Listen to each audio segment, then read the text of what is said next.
Well, guys, I think we're ready. We had a little trouble getting the header ready last night.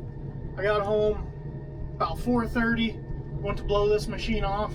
The O-ring that I fixed in the field down there at Bristol had pushed out again.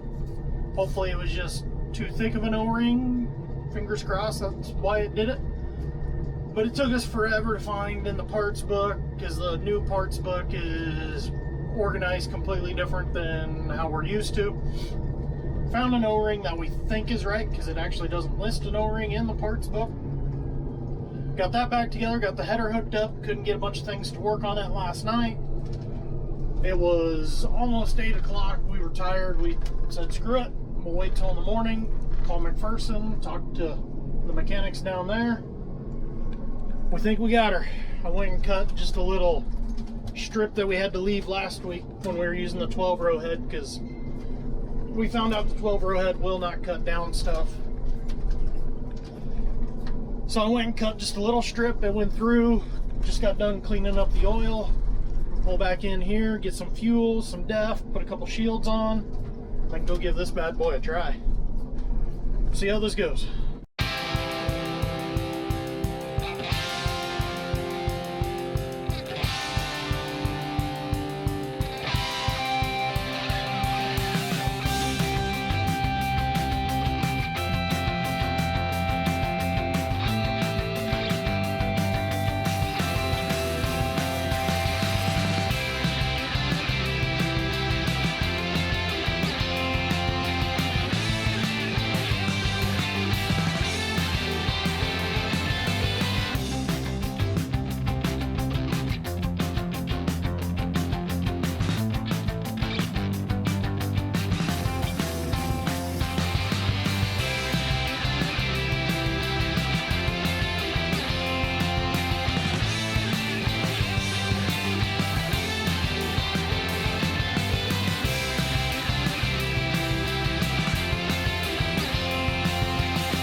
Here it is, 3 o'clock. Haven't got a whole lot done today. A lot of learning challenges with this new header, just like any new piece of equipment. Plugged the machine once, trying to mess with something, and just had a lot of little issues with it so far. As far as performance, we haven't got it dialed in yet from what I'm being told, talking to the mechanics, because I've only been running between 3 and 4 miles an hour. But it's cutting clean. That is very nice. Now if we can just get everything dialed in to get our speed up and quit slipping the clutch, we'll be good to go. So we're going to keep pedaling with it. We got the pit done that we started on today. Now I'm headed to a neighbor's cow-calf guy putting up a pit for himself. We're going to go try and knock that out this afternoon. Yeah. Let you guys know what happens. Alright guys, so I wasn't expecting today to be very good, figuring out the new header and everything. But after lunch it just got even worse. So, the flapper here, I've been fighting with for a week now. Maybe 10 days. Well, after going through several diagnostics with the mechanics in McPherson, they go, I think you have a bad control module, the way it's sounding. They go, it's either a control module or the handle itself. So we decided to try the control module. Come to find out, of course, it is behind the panel that doesn't open. So we had to take fire extinguishers off. There's 10 bolts. This entire panel here, from the steps there clear down to here, comes off as one piece over the def tank. Just have to lift it around the fuel tank. Control module is right behind the steps up there. We get that out, change it out, flapper's working. Tomorrow, we will find out if that was the fix or not. But it is aggravating as hell. Not gonna lie. So, with that being said, first day with the Zurn, like I said, it's incredible what it can pull in and put out. It's disappointing the speed I was moving at to do such. But talking to our sales rep, who used to be a custom harvester, he gave me some tips, said adjust this, adjust that. He goes, you should be able to get moving quite a bit faster. I've got kids soccer in the morning, so Bart's going to be running this part of the morning, which will be interesting because Bart gets angry fast. I love Bart. He's our genius mechanic. But if something doesn't work right, he gets mad. Hopefully the flapper's working. We'll get the header figured out. It's a new header. We've never ran one. We expected a trouble day today. Glenn had a really good day. He finished a field that he had already opened, went and finished the half circle that I left a couple days ago to finish off a pit. Now in the morning, he'll take off because he's got kids soccer. Got my relative Colton. He's going to come over and run it tomorrow. Some of his own ground going into the pit Glenn was working on to start the day. Yeah, this time of year, feed, it just turns into organized chaos. I'm not going to lie. So we'll see how this goes. Check in with you guys in the morning. So one of the guys that does a lot of silage packing for us made himself a big upgrade this week. He's got an 8960 with a blade that I've had in the videos, a 9200 with a blade, and now this thing, 9530 with a brand new Grouser. Why brand new? Because he couldn't find a used one. This thing will push some corn now. I'm interested to get this thing in a big pit and see how it does. But to start the day, we're in a little pit.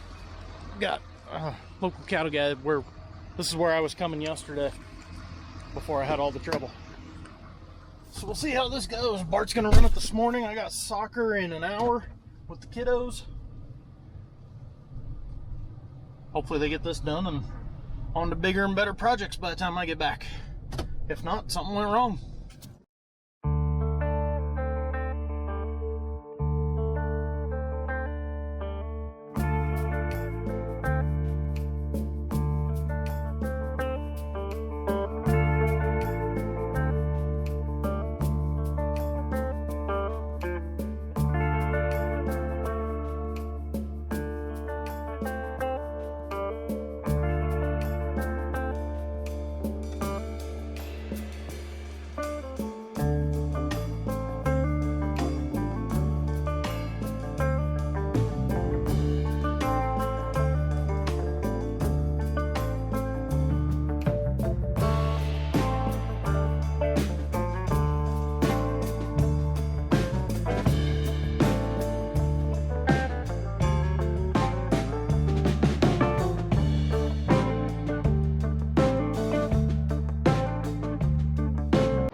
Well, I came out to take Bart's place and he doesn't want to give up the chopper. Granted, I mean, this is his farm, so he always likes running the chopper when it's his ground. So, now I'm Discer Man, knocking down the tire tracks. Some of them are pretty wicked. We haven't put much sand on this pivot yet. Got a pretty decent start on this one. Yeah, I'm gonna keep bouncing around the outside of this thing.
Alright, since I'm not in the chopper, thought I'd give you guys a little closer look at all this feed.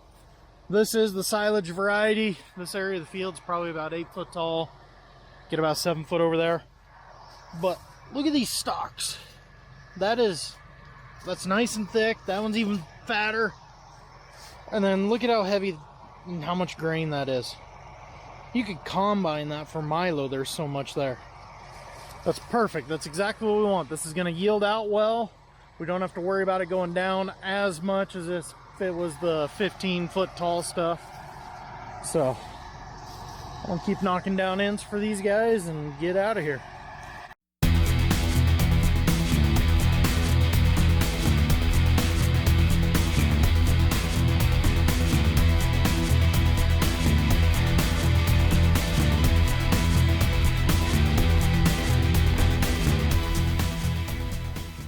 Alright, one more thing I just thought of.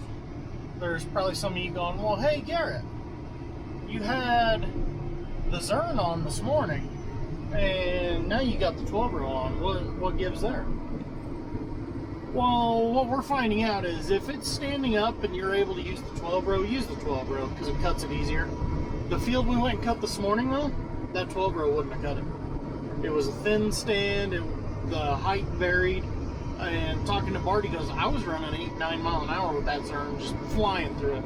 Because I got back to the good field we were on yesterday, and he goes, it did not like it. It was too much crop. So we switched over to the 12-row. This one, it's standing up nice, as you can see. It's yielding nice, as you can see. So with that, we're using the 12-row.